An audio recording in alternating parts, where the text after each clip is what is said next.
So if you're still waiting for the best time to launch your podcast, then today's the episode for you, my friend, because today we're going to go over why right now in 2023, it is the best time to launch a podcast. Who knows? I may even throw us a few bonus secrets or reasons why it is, and some really important things to know if you're launching a podcast right now. If you listen to my previous episodes on how or why, what things you should avoid when launching a podcast or when you're doing your podcast in 2023, it'll kind of tie into that. So without further ado, let's dive into the 3 reasons why today in 2023, it is the best time to launch a podcast.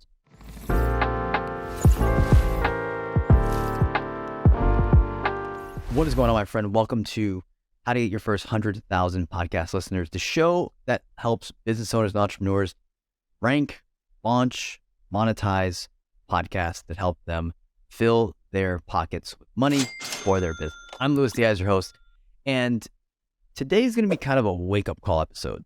So it's really just kind of just to highlight why I think podcasts are important, and not just because I have a company that helps people with podcasts, right? That's great and all, but I started podcasting when I didn't have a company, and these are some of the things that I looked at when I was, my early 20s, launching my first show, that helped me start to get clients, start to build a name for myself, and started to really help me build my brand in a whole different industry. But it's really interesting today because it's continued to just grow and grow and grow. And now platforms like YouTube and other tons of other, different softwares are coming out there and helping people grow their podcasts, helping people to get their message out there more. And the reason for that is because they realize that the money is flowing into podcasts. We're going to go into those 3 reasons today. And my goal for you today at the end of this episode is to, sit down with yourself and figure out what or when you are going to launch your podcast in 2023. Let's dive in. So I have a few stats here that I wanted to read, and I'll pull up my notes here really quick, because I think this is important to know when you're trying to figure out where I should spend my money or where should I focus my energy when it comes to content creation, because I think it's a huge question. Should I do Reels? So here's the secret to getting A-list celebrity guests and hard-to-reach entrepreneurs on your podcast. Should I do long-form posts on LinkedIn? Should I do email? Should I do blog posts? All those kind of questions. And I truly believe you should do video podcasts because it has the power to allow you to leverage the video podcast for all those other things we just mentioned. It's not kind of like it can go both ways, right? Number 1. The average weekly podcast listener spends about 6 hours and 39 minutes listening each week to podcasts. That is a lot of time. Okay, 6 hours and 39 minutes listening to podcasts. I don't know about you. I don't spend 6 hours on social media. I'd probably spend 6 hours in my inbox just because of work, but there's not many other mediums I'd see myself spending 6 hours with it. And that's partially in my belief because people are going to the gym with their podcasts. They're running with their podcasts like I do. They are doing laundry or doing different chores with their podcast, with their favorite podcast listening to. They're taking the kids to school. They're driving to work. So it's all these things that you get access to as a podcast host. You get access to their lives. It's really intimate. 6 hours and 39 minutes. The average podcast listener spends that much time on podcasts each week. Next, 45% of podcast listeners have a household average income of over $250,000. That is pretty darn high. So imagine, and of course, you can use, there's tools out there like shorturl.at you could actually use to find out what percentage of your listeners have that much income. So go deeper on this. But the fact that 45% of listeners in the podcast world have an average income of over $250K is pretty darn good. I don't know about you, but my Instagram and Twitter and TikTok followers probably aren't averaging $250,000 a month or a year. So that's a pretty cool stat. If you are someone who sells like high ticket services, or you sell high-end coaching or something that is geared towards people who have a lot of money or that requires a lot of money to invest in, then this is probably a good idea or something you should look into and see, hey, is my target audience, or are they listening to podcasts? If so, what podcasts are they listening to and how can I get in front of them? All right, so a fun stat there. And then probably one you've already heard. But again, it still reigns true when you're looking at the numbers overall versus, podcasting versus other channels that you would market to. And the last stat here, the podcasting industry will be a $4 billion industry by 2024. And currently it is around a $2 billion industry as of late 2022. So that means one thing for me. If I'm looking at it and seeing, and I've seen these numbers over the years, that number is normally a reflection of the amount of advertising dollars that are flowing into it through massive companies that are investing in podcast ads. That's a really good sign if you are somebody who wants to monetize through sponsorships, or somebody who wants to grow or wants to build a podcast that's going to acquire or attract sponsors for revenue generation. That means that people are focusing their ears and their attention on podcasts, which means the advertisers are flowing in and they want a piece of the action too. Really, really good stuff. 3 really good signs that are telling us the podcast industry is going to continue to move. It's going to continue to grow. It's going to continue to attract more people. And that's why you're seeing companies like YouTube starting to really focus more attention and effort on it as well.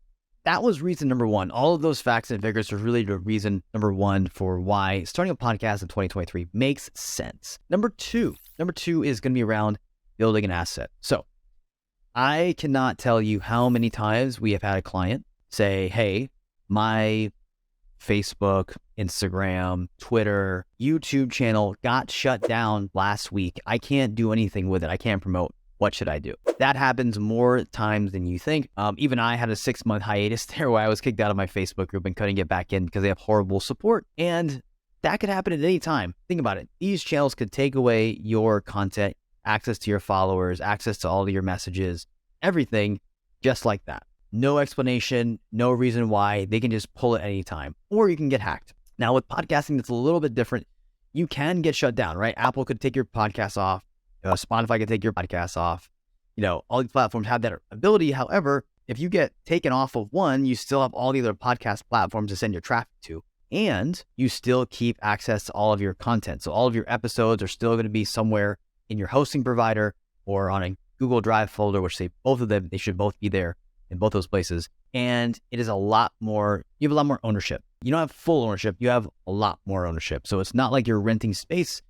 Yes, these channels can shut you down, but they cannot take away your content like they can on other social media platforms. Super, super important. You're building an asset. We always tell clients this, that if you are selling your company, then the podcast is likely going to be an asset that you can sell with it. All right. It is an asset you're building for your business. It is a sellable asset.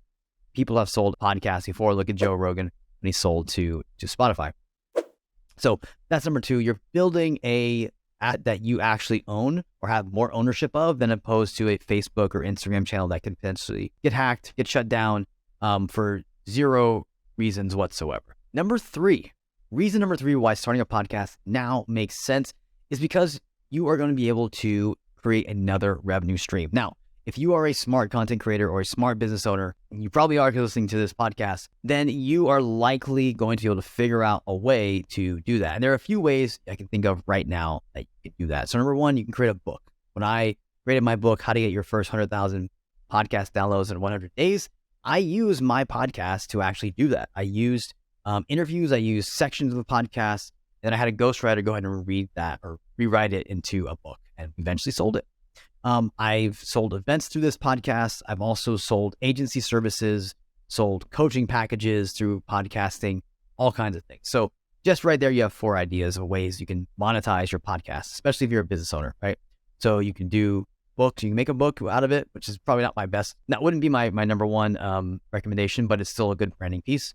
You could sell events, you could sell coaching and consulting, you could sell agency services or done-for-you services, high-ticket services, whatever it is you sell. You could even sell, I don't like this as much either, but swag for some people who have maybe a background in merchandising and things like that.